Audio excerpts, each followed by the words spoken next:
प्रश्न निर्माण करण्याचं काम या शासनाच्या कृतीतूनच झालेलं आहे ना। आज जर परदेशामध्ये जर हे कांदा गेला असता तर मग इकडच्या जे बाजारामध्ये जे व्यापाऱ्यांना आज कोणी येत नाही शेतकऱ्यांचा कांदा घ्यायला, ती परिस्थिती राहिली नसती।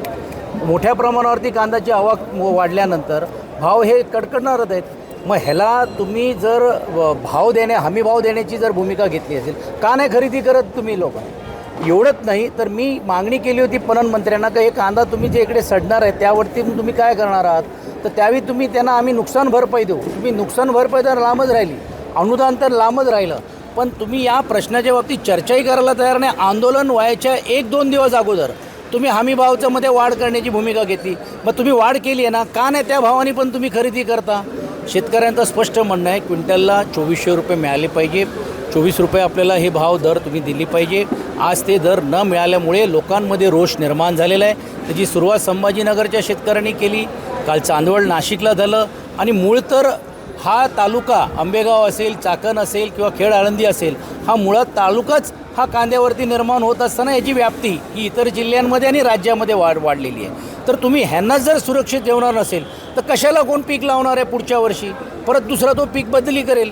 आणि म्हणून या सर्व मागणीच्या बाबतीत आज दिशा ठरवण्यासाठीच आम्ही सर्वजण लोकप्रतिनिधी आणि संघटना एकत्रित रीतीने घेऊन दिशा ठरवण्याचं काम आम्ही करणार आहोत। आणि हा प्रश्न निवळ फक्त एक दिवसाचा आंदोलनापुरता नाही, सभागृहामध्ये तर मांडू वेळप्रसंगी रस्त्यावर उतरून पण देखील विरोध केल्याशिवाय राहणार। शेतकऱ्यांचा प्रश्न मांडण्यासाठी ही बैठक घेतली, मात्र या बैठकीमध्ये हेवेदावे काढत वाद निर्माण झाला।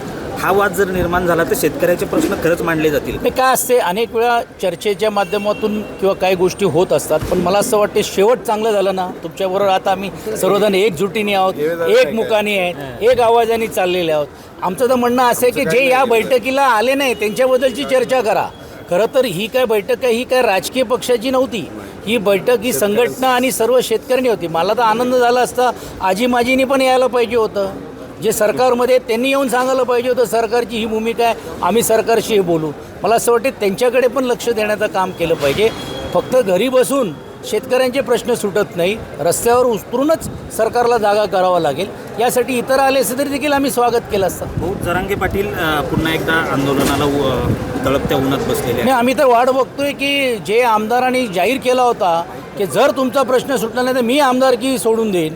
काल मंत्र्यांकडे गेल्यानंतर तुम्ही बघितलं असेल की जरांगेजींची भूमिका ही स्पष्ट होती की तुम्ही एका बाजूला कुणबीचा दाखला देत असताना दुसऱ्या बाजूला मराठाचा दाखला देत असताना दोन्ही जे जातींनी जे विवाह होणार आहेत त्याच्याबद्दलची कुठेही स्पष्टता नाही आहे। आणि आम्ही वारंवार सांगत होतो की ही फसवण्याचं काम चाललेलं आहे, हा GRच चुकीचा आहे, ते त्यांच्या लक्षात आता आलेलं आहेत। आणि मला असं वाटते म्हणूनच ते आंदोलनासाठी झालेले आहेत। त्यांची आंदोलनाची दिशा पुढच्या काळामध्ये कुठच्या दिशेने जाते हे बघून पक्ष म्हणून घेऊन आम्ही आमची भूमिका ठेवू। एक बाजूनी मनधरणी केली जाते त्यांची, ही मनधरणी यशस्वी होईल असं वाटतं? नाही, मनधरणी नाही, त्यांना परत बगळ देण्याचं काम होतं आहे। आणि आता तरी जरांगेंनी फसू नये, ही शासनाने छत्रपती शिवाजी महाराजांची शपथ घेऊन काही लोकांनी आश्वासन दिलं होतं, आज ते त्या विषयावर बोलत नाही।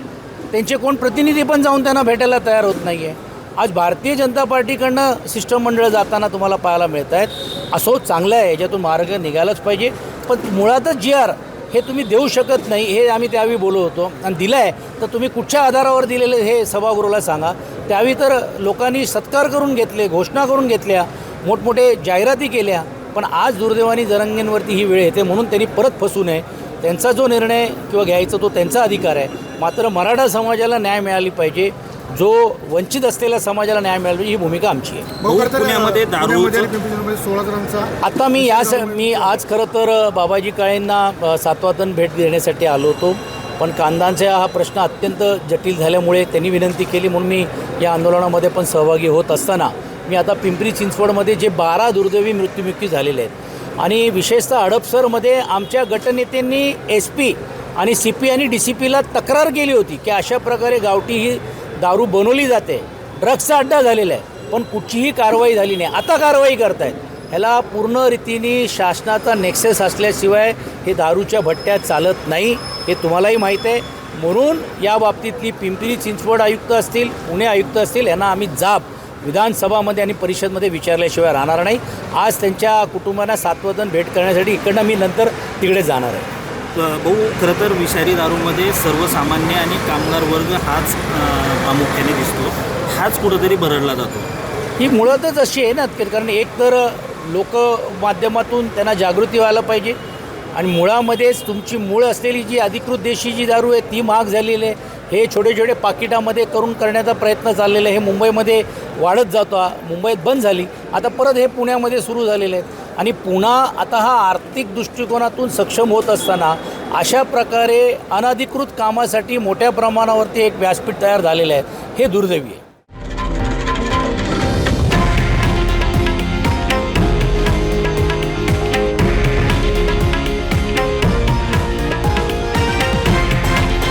हे आहे देशातील नंबर 1 न्यूज नेटवर्क आणि आपण पाहत आहात TV9 मराठी, एकमेव.